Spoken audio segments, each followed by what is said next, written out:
হরে কৃষ্ণ হরে কৃষ্ণ কৃষ্ণ কৃষ্ণ হরে হরে, হরে রাম রাম রাম হরে হরে। সুধীর ভক্তবৃন্দ, সকলের চরণে দণ্ডবাদ প্রণাম। শুভ কৃষ্ণময় সকালের মাধ্যমে আপনাদেরকে এই ছোট্ট একটি ক্লিপে আপনাদেরকে স্বাগত জানাচ্ছি। এই ক্লিপের মাধ্যমে আপনাদেরকে বলছি যে আমাদের ভক্তি জীবনে উন্নতি সাধন করার জন্য আমাদের বিভিন্ন রকম অপরাধ থেকে দূরে থাকতে লাগে। তার মধ্যে প্রধানত 10টি অপরাধের কথা আমরা নামহট্ট গ্রন্থে বা ভক্তদের মুখ থেকে শ্রীমুখ থেকে আমরা শুনতে পারি। তাকে আমরা বলি দশবিধ নাম অপরাধ।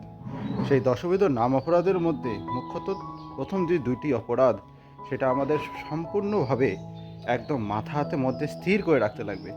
সেটা কি কি? যে প্রথমটা হচ্ছে, যে সমস্ত ভক্ত যারা এই ভগবানের প্রচার করছে, ভগবানের নাম প্রচার করছে, তাদের কখনো আমাদের নিন্দা চর্চা করা উচিত না।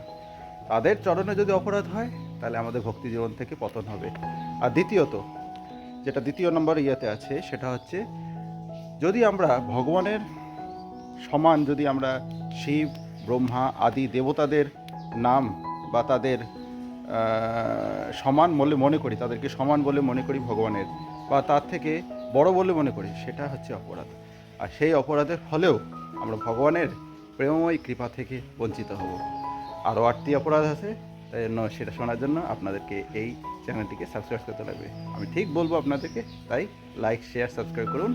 আর হরে বল বলুন, হরে কৃষ্ণা।